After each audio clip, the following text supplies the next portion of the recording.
El misterio de la naturaleza divina de Jesucristo, el Hijo de Dios. Es muy normal encontrarnos con muchas excusas, ataques, preguntas, contradicciones, personas que pertenecen a diferentes cultos, sectas, grupos, hacen omisión de un misterio que es revelado en dos capítulos, Isaías capítulo 7, Isaías capítulo 9. A lo largo y ancho de las 4 biografías de Jesucristo nos encontramos con una verdad absoluta. ¿Quién es Jesús? Señor Jesucristo dijo, si ustedes no creen que yo soy el que soy, en sus pecados morirán. Estas frases son absolutamente relativas al Antiguo Testamento. Es más, yo me atrevo a asegurar que es muy probable que cualquiera que lee el Nuevo Testamento, pero desconoce el contexto del Antiguo Testamento, está en la mira de cometer muchos errores teológicos debido a la falta de contexto. Examinemos esto acerca de la naturaleza divina y humana del Señor Jesucristo. Una aparente contradicción, a menos que vayamos al libro de Isaías. Voy a pedirle a mi esposa que me acompañe al libro de Isaías en el capítulo 7, saltando directamente a donde dice la señal. ¿Cómo lees ahí, amor? Una Por, señal nos es dada. sí, por Ay, tanto, el Señor mismo os dará señal. He aquí que la Virgen concebirá y dará a luz un hijo y llamará su nombre Emanuel. vamos a partir de este verso vamos a empezar a escudriñar en forma minuciosa qué es lo que está pasando. El Señor está dando una señal. Esto significa que esto obedece a un acontecimiento muy importante, a punto que se define como una señal. ¿Cuál es la señal? Que la Virgen dará a luz. Ahí tenemos el primer problema. Una virgen, como tal, es imposible que dé a luz. En el momento en que tiene contacto con su esposo, los que conocen esto a nivel médico van a identificar muy fácil que sería muy normal que la mujer perdiera su virginidad antes de poder llegar al hecho de la concepción. No estoy hablando del alumbramiento, sino de la concepción, cuando se forma el cigoto. Aquí Isaías nos está diciendo en el capítulo 7, Dios nos está dando una señal muy particular. La Virgen concebirá. ¿Sigue leyendo? Concebirá.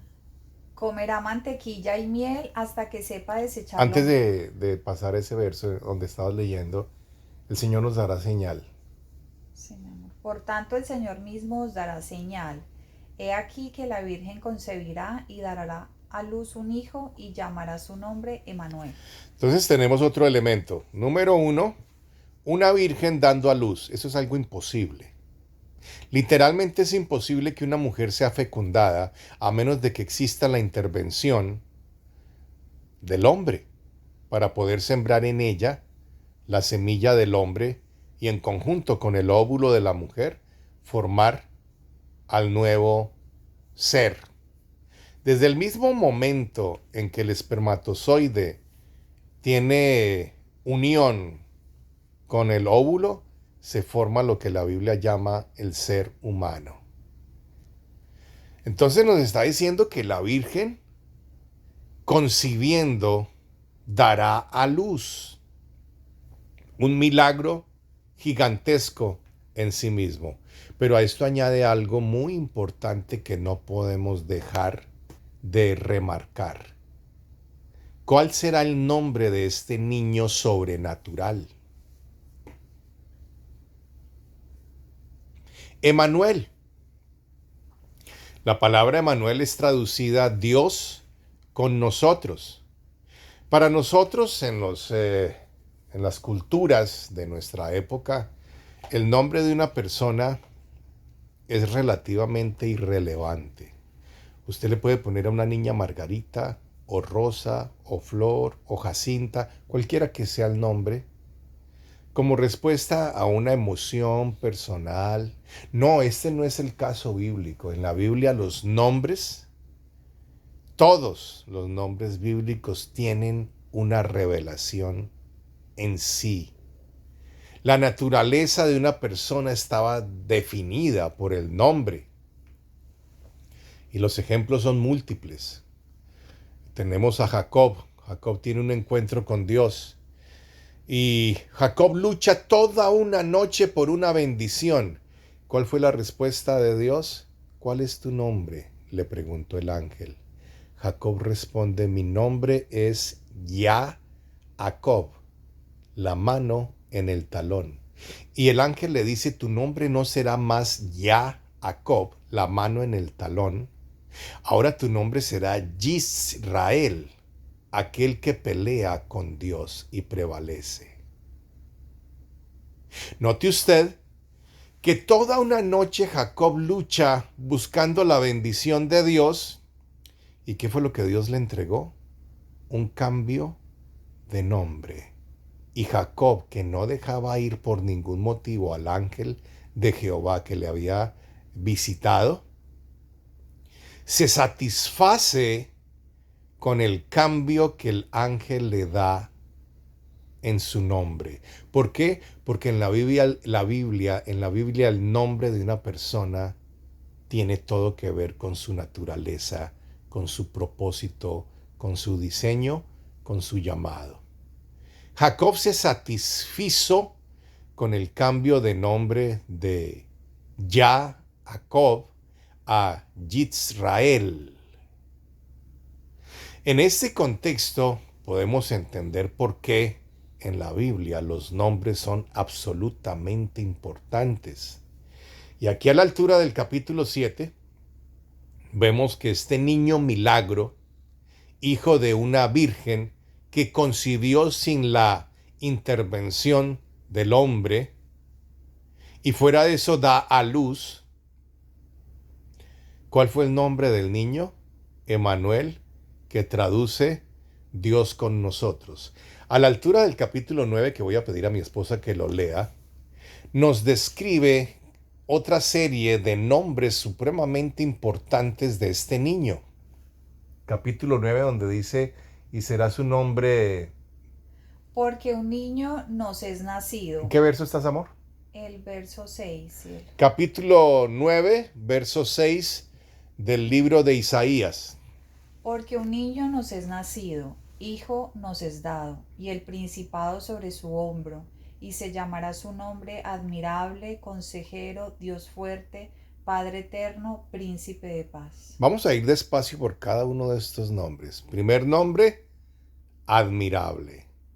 Segundo nombre, Consejero, consejero. Después sigue, Dios fuerte, Dios fuerte. Este niño recibe un nombre de Dios fuerte. ¿Sigue leyendo? Padre eterno, Adicionalmente, por si existe todavía alguna duda, este niño recibe el nombre de Padre eterno. ¿Sigue leyendo? príncipe de paz. Príncipe de paz.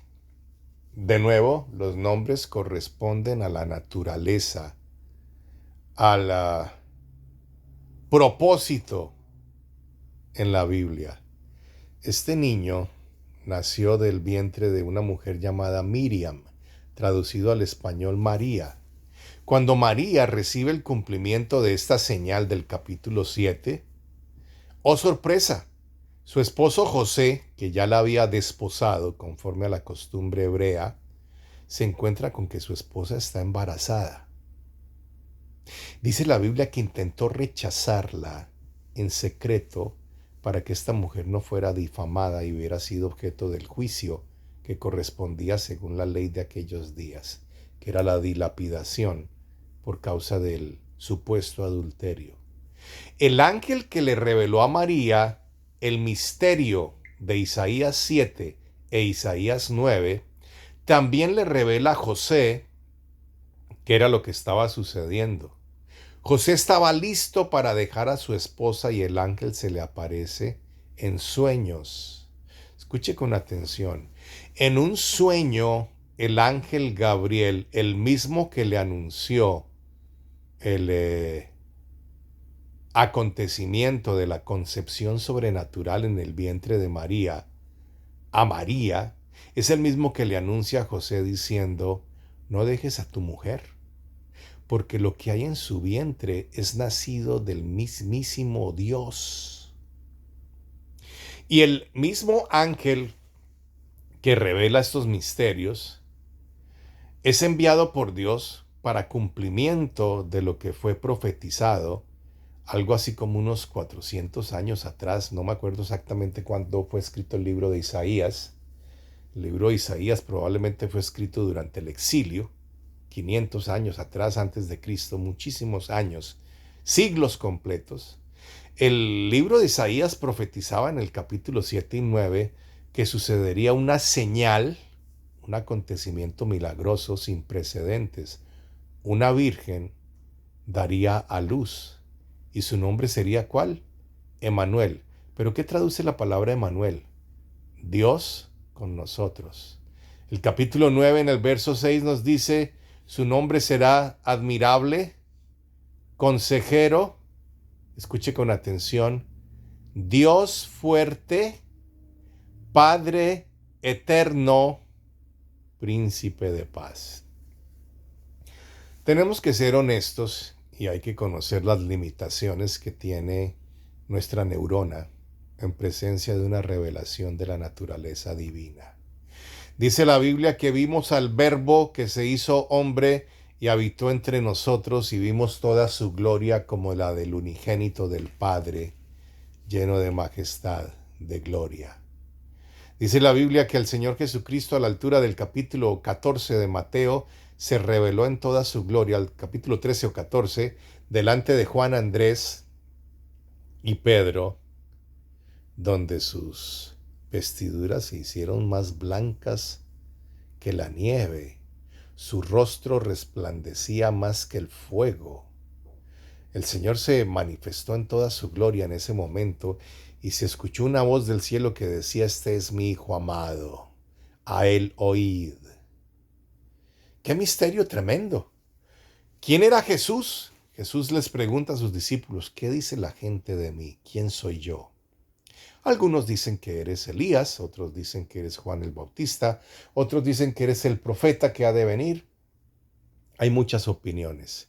Jesús les dice, ustedes, ¿quién dicen que soy yo? ¿Quién soy yo para ustedes? Pedro decide hablar y dar esta declaración contundente. Tú eres el Hijo del Dios Altísimo, el Mesías prometido. Jesús les responde, bienaventurado eres Pedro, porque esto no te le reveló carne ni sangre, sino mi Padre que está en los cielos. Voy a saltarme al final de su jornada, el Señor Jesucristo es encarcelado y el sumo sacerdote, Caifás, lo confronta diciendo, ¿quién eres tú? ¿Eres tú el Mesías? Y el Señor le dijo, sí, tú lo has dicho. El pueblo de Israel entendía las implicaciones gigantescas de esta declaración. Y en ese momento el sumo sacerdote rasga sus vestiduras y dice, blasfemias dice, no tenemos necesidad de mayor juicio. Hemos escuchado de su propia boca esta blasfemia, porque siendo hombre se ha declarado a sí mismo hijo de Dios, haciéndose igual a Dios. Para nuestra cultura, cualquier persona es hijo de Dios. He escuchado a miles decir, todos somos hijos de Dios, nada más lejos de la realidad. Usted y yo no somos hijos de Dios. Usted y yo fuimos adoptados según Juan capítulo 3 a raíz de la obra redentora de la cruz, por la cual se pagó el precio más alto que se podía pagar. De tal manera amó Dios al mundo que ha enviado a su Hijo unigénito para que todo aquel que en él cree no se pierda, mas tenga vida eterna. Siga leyendo el 17. Estos no son nacidos de voluntad de carne ni de voluntad de sangre, sino de voluntad de Dios. De manera que usted y yo no somos hijos de Dios, sino que fuimos adoptados. Hemos recibido la adopción como hijos de Dios por causa del sacrificio sublime en la cruz del Calvario. Pero originalmente Dios tiene un unigénito, lo cual implica unicidad, único. El unigénito del Padre, el único que ha sido engendrado por el Padre, es Jesucristo mismo. ¿Y de qué manera lo hizo? La Biblia dice claramente que el ángel Gabriel le explicó a María. María refuta diciendo, Señor, ¿cómo se cumplirán estas cosas siendo que tu sierva no conoce varón? El ángel responde, el mismo Espíritu de Dios te cubrirá, por lo cual el niño de tu vientre será llamado el Hijo del Altísimo. Ahora tenemos un problema adicional. Si Jesús hubiera sido una persona normal como tú y como yo, y la sangre de sus venas fuera la sangre de José, tendríamos un problema de redención absolutamente grave, porque la sangre que hubiera derramado por nosotros hubiera estado manchada por la condición pecaminosa del hombre, lo cual implicaría que la sangre de Jesús no tendría poder para limpiarnos de nuestros pecados. Pero la Biblia dice que María no tuvo la intervención de José. Esto implica que María tuvo que haber concebido por obra directa del Espíritu de Dios en su vientre. Y eso fue lo que le explicó el ángel Gabriel, por lo cual tu hijo será llamado Yehoshua o Yeshua, que traduce salvación, porque Dios salvará a su pueblo de sus pecados. En múltiples ocasiones el Señor Jesucristo fue adorado por las personas que recibían favores, sanidades, liberaciones y milagros. Y nunca, jamás Jesús les impidió el recibir adoración. Nunca jamás Jesús reprendió a ninguno de los que arrodillándose le adoraron. Sin embargo, observamos que todos los profetas del Antiguo y del Nuevo Testamento nunca permitieron a nadie que les rindieran pleitesía, veneración o adoración. El libro de Apocalipsis en el capítulo 1 nos habla de la verdadera revelación de la naturaleza divina de Jesucristo. Sí, Dios se hizo hombre, se despojó de su divinidad, pero sabemos que fue Dios mismo el que habitó en medio de nosotros y vimos su gloria como la del unigénito del Padre. Es un concepto absolutamente reforzado, confirmado, afirmado desde Génesis a Apocalipsis. La Virgen dará a luz un hijo y llamará su nombre Emmanuel, que traduce Dios con nosotros, capítulo 7, verso 14 de Isaías. Si no es suficiente, lea también Isaías capítulo 9, verso 6. Este niño que nos es nacido será llamado admirable, consejero, Dios fuerte, príncipe de paz, Padre eterno. El que tenga oídos para oír, que oiga lo que el Espíritu dice a las iglesias.